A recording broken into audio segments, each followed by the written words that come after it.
Баршаңызға сәлем достар, менің каналыма қош келдіңіздер. Бүгін сіздермен өте оңай, жылдам дайындалатын және өте дәмді шығатын малиновый пирог жасап үйренетін боламыз. Видеоны қарамас бұрын менің каналыма тіркеліп алыңыздар.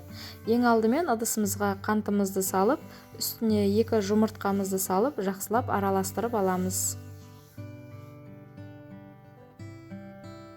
Жақсылап араластырып бір шетке қойып қоямыз. Оған дейін екінші ыдысымызға ұнымызды саламыз.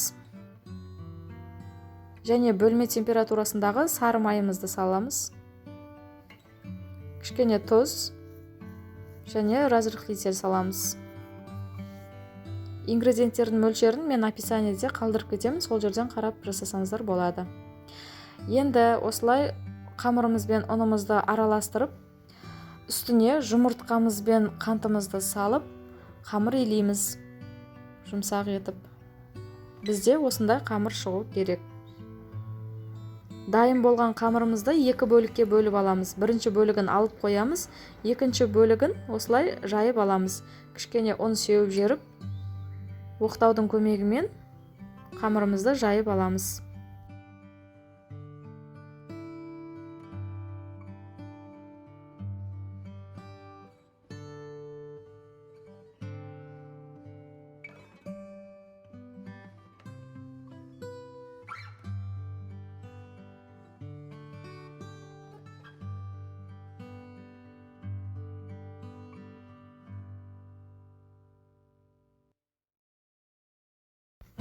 Қамырымызды жайып алдық.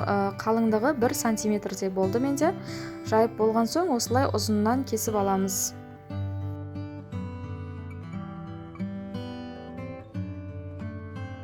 Енді қамырымыздың екінші бөлігін алып формамызға жайып шығамыз. Барлық жеріне біркелкі етіп орналастырып, осылай қолымыздың көмегімен жайып аламыз.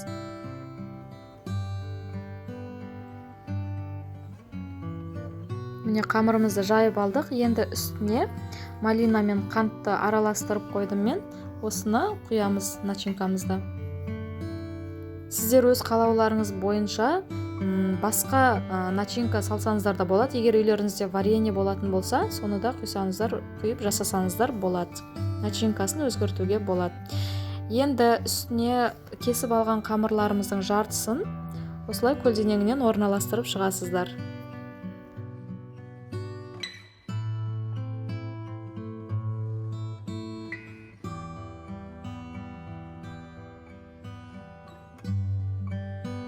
Көлденеңінен орналастырып алдық. Енді видеода көрсетілгендей етіп, арасына біреу тастап отырып, осылай қамырымыздың шетін кішкене ашамыз да, қалған қамырымызды біреуін қоямыз.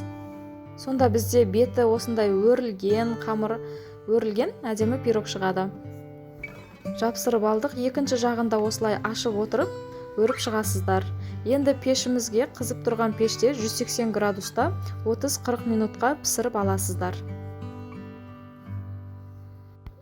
Міне біздің пирогымыз дайын болды достар. Өте жылдам дайын болады және жасалу жолы да өте оңай. Және начинкасында кез келген басқа начинкаға ауыстырып жасай берсеңіздер болады, үйде не бар. Видеоны соңына дейін қарағандарыңызға рахмет. Егер видео ұнаған болса, лайк басып, комментарий қалдырыңыздар. Және менің арнама тіркелмеген болсаңыздар, тіркеліп, жанындағы колокольчикті басып қойыңыздар. Сонда менің арнамда жаңа шыққан видеоларды ең алғашқылардан болып көретін боласыз. Назарларыңызға рахмет.